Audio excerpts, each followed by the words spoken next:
S&P 500은 8,700만원 정도 되고 나스닥은 2억 2천만원 정도 돼. 기간이 길어질수록 나스닥 100이 S&P 500을 확 따돌려. 실제로 2022년에 나스닥 100이 한 해에만 30%가 넘게 빠지면서 한동안 S&P 500한테 거의 따라잡혔던 적이 있었어. 일단 종합 과세로 되면 수익에 따라서 누진세가 적용돼.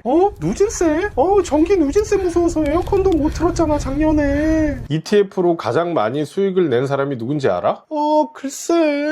자, 지금부터 치킨노믹스 시작할게. 미국의 나스닥 100, S&P 500, 경제 유튜브 채널에서 ETF 주제로 가장 많이 다루는 주제일 거야. 근데 지금 마침 정리하기가 딱 좋아졌어. 나스닥 편입 규정도 완전히 바뀌었고 금리가 오른 해 만에 이야기가 계속 나오고 있잖아. 그 ETF 두 개를 무엇을 사야 되는지, 그리고 어떻게 사야 되는지, 그리고 어떻게 팔아야 되는지, 이 영상 안 하면 다른 영상 안 찾아봐도 될 정도로 제대로 정리했어. 요즘 코스피가 난리 나면서 우리나라 국민 중에 주식에 관심 없는 사람 아마 없을 거야. 우리 와이프도 마찬가지인데 한번 들어보고 싶다고 해서 같이 녹음하고 있어. 맨날 ETF 어떤 거 사야 되냐고 물어봐서 아예 정리해주기로 했어. 양해 부탁해.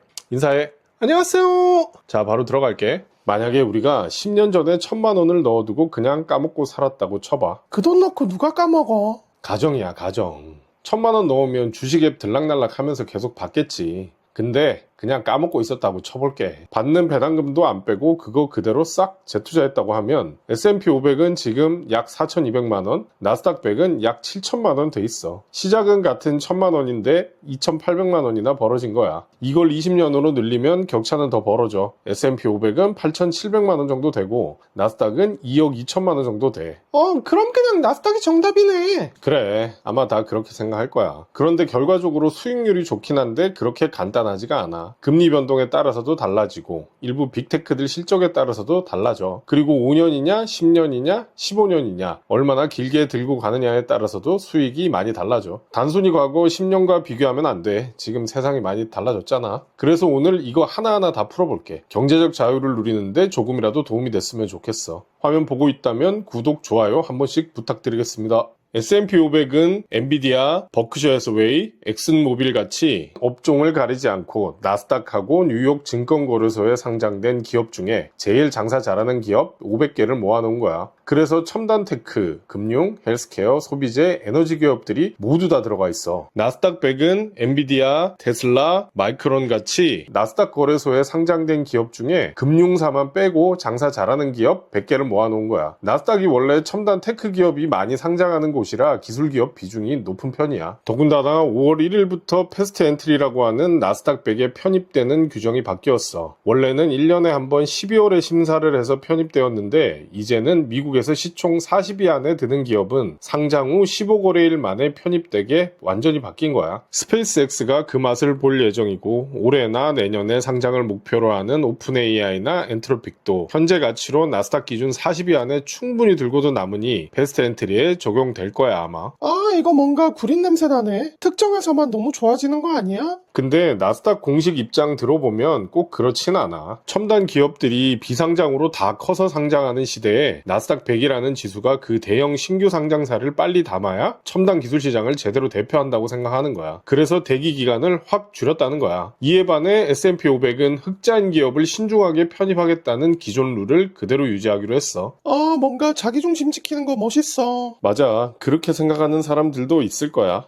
굳이 비유하자면 나스닥은 고기 뷔페인데 유명한 고기를 공급이 들쑥날쑥하지만 일단 뷔페에 깔고 보자는 거지. S&P 500은 한식, 양식, 중식, 디저트까지 모두 깔린 뷔페인데 검증되고 안전한 재료만 운영하겠다는 거야. 그런 컨셉을 이해하고 이 표를 보면 두 개의 ETF가 잘 비교될 거야. 이 표에서 딱 두 가지만 보면 돼. 첫 번째, 나스닥 100은 IT 한 분야가 50%야. S&P 500은 IT가 29.5%로 업종이 다양하게 분포되어 있어. 두 번째, 나스닥 100은 규칙상 금융사를 아예 빼거든. 근데 S&P 500은 금융이 13%나 들어있어. 이게 왜 중요하냐면 금융기업은 금리가 오르면 같이 오르는 업종이야. 그게 나스닥엔 없고 S&P 500엔 있다는 거지. 이거 이따 금리 얘기할 때 좀 더 자세하게 얘기할게. 또 나스닥 100은 상위 20개 종목이 전체 80% 가까이 차지하고 있어. 그런데 S&P 500은 상위 20개 종목이 합쳐도 절반이 안 돼. 나스닥이 확실히 상위 종목에 확 쏠려 있지. 이번에는 기간별 수익률을 한번 한번 볼게. 기간이 길어질수록 나스닥 100이 S&P 500을 확 따돌려. 근데 기간이 짧으면 두 개의 차이가 그렇게 많지는 않아. 실제로 2022년에 나스닥 100이 한 해에만 30%가 넘게 빠지면서 한동안 S&P 500한테 거의 따라잡혔던 적이 있었어. 나스닥 100은 길게 보면 더 벌지만 짧게 보면 등락이 비교적 심한 편이야. 앞에서 말한 것처럼 상위 종목에 대한 쏠림 현상이 심해서 그런 거야. 나스닥 100은 동해 바다고 S&P 500은 서해 바다네. 맞아. 둘 차이는 딱 그런 거야. 나스닥은 더 많이 벌 수 있지만 동해 바다처럼 파도가 좀 심한 편이고 S&P 500은 조금 덜 벌 수는 있겠지만 서해 바다처럼 좀 잔잔한 편이라고 보면 돼. 둘 중에 뭘 고르냐는 사실 이 질문이랑 똑같아. 더 벌고 싶나? 아니면 마음 편한 게 더 중요한가? 근데 여기서 수익률에만 홀리면 안 돼. 수익률만 보면 무조건 나스닥 같지만 수익은 끝까지 안 팔고 버틴 사람이 가져가는 거야. 나스닥처럼 크게 출렁이는 파도를 못 이겨서 배에서 내리면 좋은 수익률은 결국 딴 세상 이야기가 되는 거지. 내가 계속 얘기하는 거지만 한 방에 몰빵하지 말고 매달 나눠서 분할 매수하는 걸 추천해. 그래야 비쌀 때 상투 잡는 호구가 되지 않는 거야. 아, 그렇구나. 지금까지 내가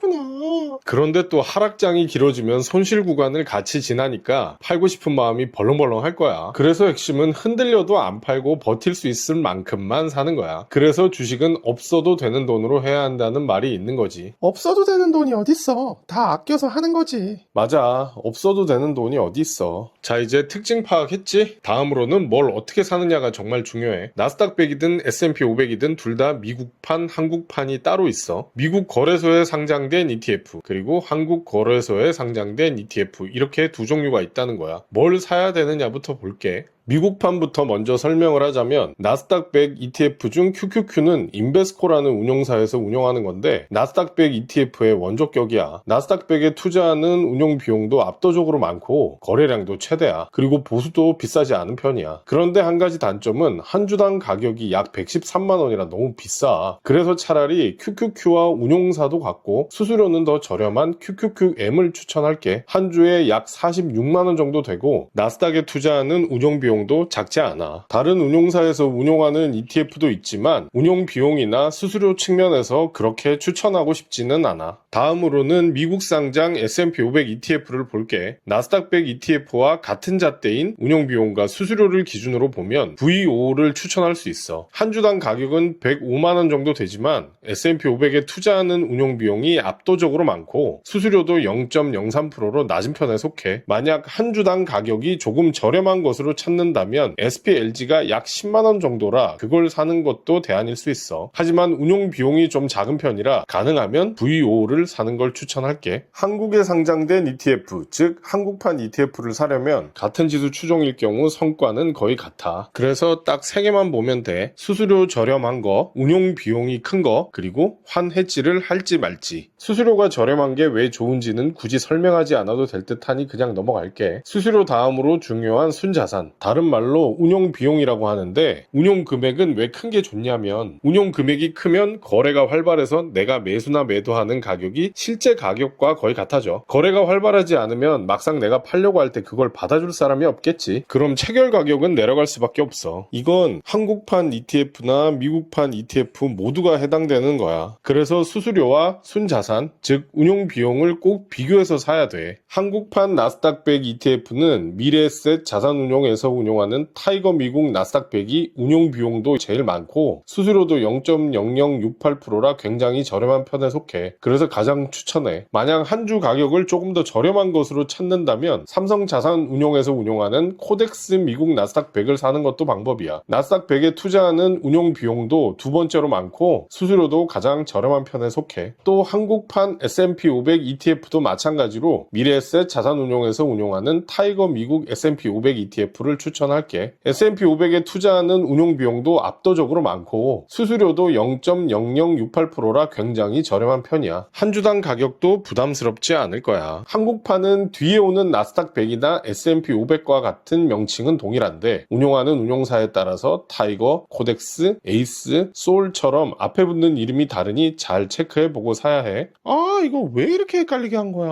그냥 미래에셋 나스닥 100이라고 하면 안 돼? 삼성 자산운용 나스닥 계획이라고 하면 안 돼? 처음에 운용사들도 고민했던 부분 아닐까? 그런데 이름이 너무 길면 일단 주식창에 다 안 들어가는 문제가 생길 거고, 외국인들도 같이 투자할 수 있는 영어 이름을 짓는 게 상품 홍보에 더 효과적이라고 판단해서 그렇게 한 것 같아. 그리고 요즘 같은 고환율 시대에 정말 중요한 환해지 여부야. 결국 미국에 등록된 상품을 사는 거니까 환율이 영향을 줄 수밖에 없잖아? 근데 환해지 상품은 환율 변동은 무시하고 주가 변동으로만 수익 여부를 따지는 거야. 그래서 고환율 시대에는 환율이 떨어질 것을 대비해서 환해지 상품을 사고, 저환율 시대에는 환율 상승 시 환율 수익도 같이 가져가는 언해지 상품을 사는 게 유리해. 환해지 상품은 ETF명 뒤에 H가 붙어 있고, 언해지 상품은 ETF명 뒤에 아무것도 없는 경우가 많아. 그런데 환해지 상품은 수수료가 비싼 경우가 많으니 잘 비교해서 선택해야 돼. 아, 머리 아파.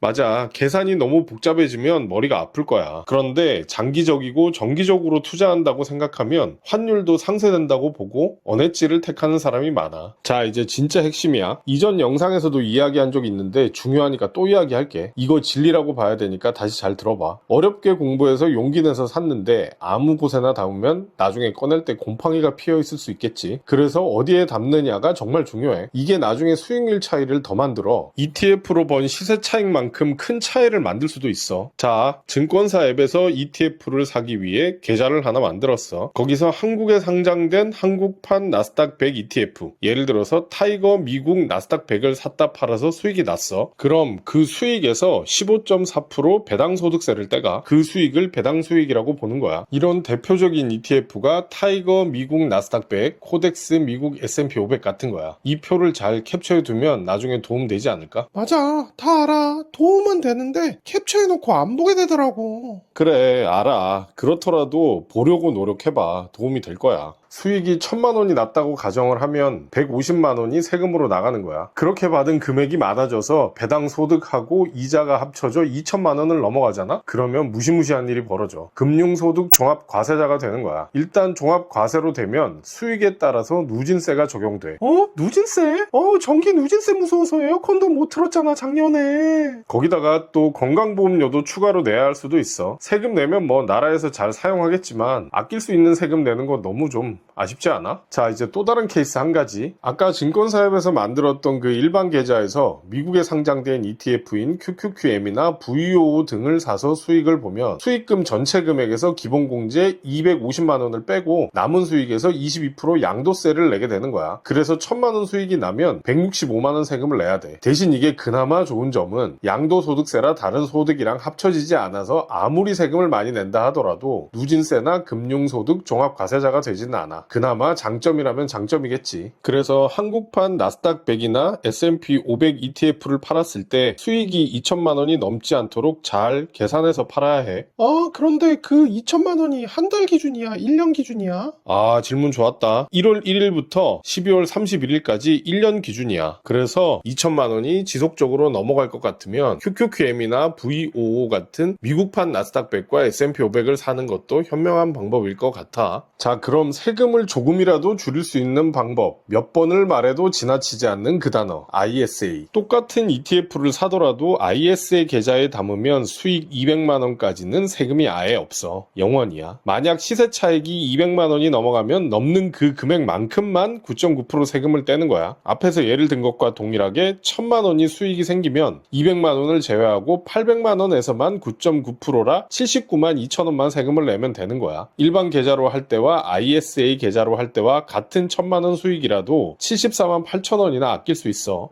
그 돈이면 헬스장 거의 1년치 가격이야. 맞아. 그 돈이면 할 수 있는 거 많아. 또 연봉이 5천만 원 이하인 사람은 서민형 ISA에 가입할 수 있어. 그럼 비과세가 400만 원이니 59만 4천 원만 세금 내면 되는 거야. 이쯤 되면 ISA로 투자 안 하면 바보라는 소리 들을만 하지. 세금을 줄인 만큼 그대로 수익이 되는 거고 그걸로 헬스장을 끊을 수도 있고 여행을 갈 수도 있고 그대로 재투자하면 복리 효과를 더 누릴 수도 있어. 꼭 기억해야 돼. 그런데 이 ISA 계좌에서는 미국판 ETF, 즉 QQQM이나 VOO 같은 ETF는 살 수 없다는 거야. 한국판 ETF, 타이거 미국 나스닥 100, 코덱스 미국 S&P 500 같은 건 살 수 있다는 거야. 그러니까 세금 깎아줄 테니까 국내 회사 거 사라는 거지? 맞아. 정부의 의도가 바로 그거야. 하지만 세금 혜택만은 확실하니까 한국 상장 ETF를 살 때는 반드시 활용하는 게 좋아. ETF를 투자할 수 있는 절세 계좌 중에 ISA 말고 연금저축펀드와 IRP라고 불리는 퇴직연금도 있어. 그건 다른 영상에서 자세하게 다뤄볼게. 그리고 요즘 우리나라나 미국에서 금리를 올리네 마네 이런 얘기 많이 나오잖아. 그래서 금리가 오를 때 유리한 ETF와 내릴 때 유리한 ETF에 대해서도 잠깐만 짚고 넘어갈게. 이것도 중요해. 아, 나 금리 이야기만 나오면 왜 이렇게 졸려? 다른 영상에서도 이야기했지만 졸린다니까 초단순하게 이야기해보면 금리가 오르면 은행에 그냥 돈만 넣어두면 이자가 비교적 많이 쌓인다고 생각하니 은행으로 돈이 몰리겠지? 그럼 그만큼 주식시장에서 돈이 빠져나가 금리가 오르면 주가가 내려가는 거야. 이럴 때 가장 많이 내려가는 주식은 먼 미래에 성장할 것 같은 기업들이야. 금리가 높아서 은행에 돈을 넣어놔도 되는데 굳이 돈 벌 때까지 묻어놓고 기다릴 이유가 없다고 생각하는 거지. 그러니까 S&P 500 같이 전체 산업군을 담고 있거나 금융주가 포함되어 있는 ETF 같은 경우는 하락할 확률이 지극히 적어. 하지만 나스닥 100 같이 첨단 기술 기업을 담은 ETF가 하락할 확률이 훨씬 더 커. 앞에서 이야기했던 2022년이 딱 그 케이스였어. 그럼 금리가 내려가면 어떻게 될까? 은행에 돈을 넣어놔도 이자가 적으니 그걸로 차라리 투자를 하겠다고 생각할 거야. 금리가 오르는 것에 반대겠지. 그러니까 주가가 오를 거야. 그럼 금리가 유지되면 어떻게 될까? 금리라는 외부 요인이 없으니 기업의 실적 뉴스 같은 기업 자체의 뉴스에 주가가 많이 움직인다고 봐야 돼. 그리고 아무래도 필수 소비재 기업보다는 첨단 기업이 영향을 받을 확률이 더 커. 그래서 금리가 유지되고 기업 실적 뉴스가 뜨면 나스닥 100 지수가 S&P 500에 비해서 변동폭이 크다고 볼 수 있어. 그런데 우리가 신이 아닌 이상 금리와 환율이 어떻게 변할지는 아무도 몰라. 그리고 주식이 오를지 내릴지도 더욱더 알 수가 없어. 그래, 내 말이 그 말이야. 그래서 이것저것 생각하지 말고 꾸준히 적립식으로 규칙적으로 흔들리지 말고 매수하는 거야. 매달 월급날에 하던 매주 하던 그냥 꾸준히 하는 게 좋아. 내가 그런 방법으로 몇 년 전부터 하고 있는데 결국 샀다 팔았다 하는 주변 사람들보다 확실히 수익률은 좋아. 아, 그래서 자전거 샀구나. 그리고 출렁이는 파도가 멀미 난다. 난 그냥 비교적 안정적인 게 좋아. 이런 사람들은 S&P 500 파도가 출렁이는 스릴을 맛보고 싶다. 첨단 기업이 상장하면 그 수혜를 조금이라도 맛보고 싶다고 하면 나스닥 100을 선택하면 돼. 물론 파도보다 롤러코스터 같은 미친 스릴 맛을 맛보고 싶은 사람은 스페이스X 같은 곳에 직투해야지 뭐. 하하하, 미친 스릴 맛은 코스피지. 맞아. 코스피는 더 그렇지. 2천조 원 가까이 되는 기업이 하루에도 10% 이상 빠지고 10% 이상 오르는 그런 시장은 아마 우리나라밖에 없을 거야. 오늘의 핵심은 뭐다? 금리나 환율이 내 주식에 어떤 영향을 미치는지 정도는 이해하고 있어야겠지만 흔들리지 말고 꾸준히 단돈 10만 원이라도 좋으니 정기 매수해. ETF로 가장 많이 수익을 낸 사람이 누군지 알아? 글쎄. 제일 먼저 산 사람이야. 시간이 수익을 만들어 줄 거야. 오늘 내용 어땠어, 여보? 오늘 좋았다. 경제적 자유를 위해 노력하시는 구독자님들도 오늘 수고 많으셨습니다. 구독, 좋아요 한 번씩만 부탁드리겠습니다.